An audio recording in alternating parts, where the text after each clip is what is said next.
After 35 years, 13,981 shows and 7 Tony Awards, Broadway's longest-running musical, The Phantom of the Opera, closed on Sunday night.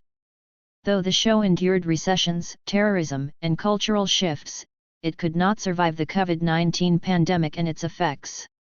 The musical debuted on January 26, 1988 at New York's Majestic Theatre, which is where it had stayed ever since.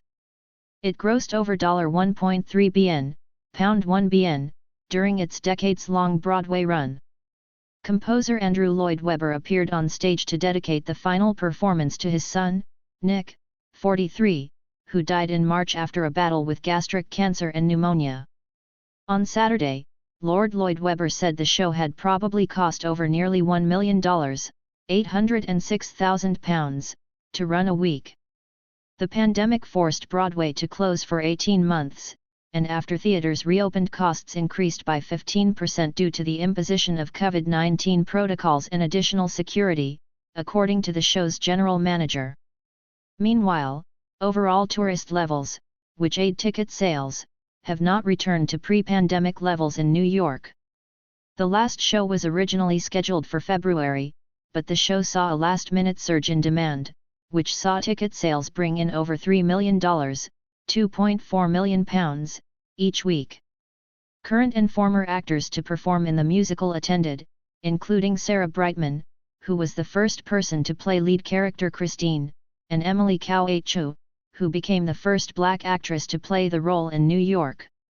Showing their support, celebrities like Lin-Manuel Miranda and Glenn Close were in attendance.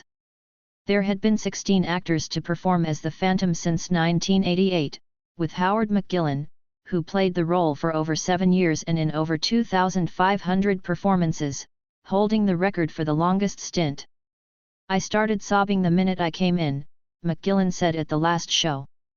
"We're all part of this family and we will always be. It's a wonderful thing."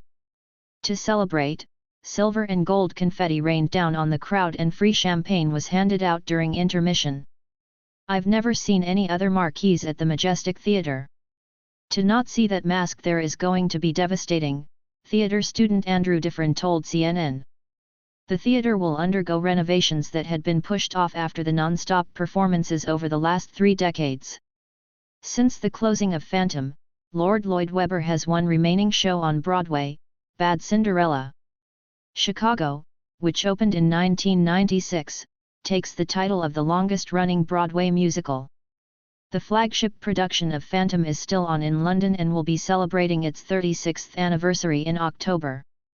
But the show's West End procurer Cameron McIntosh mused that the musical might have a second life as all the great musicals return, so it's only a matter of time.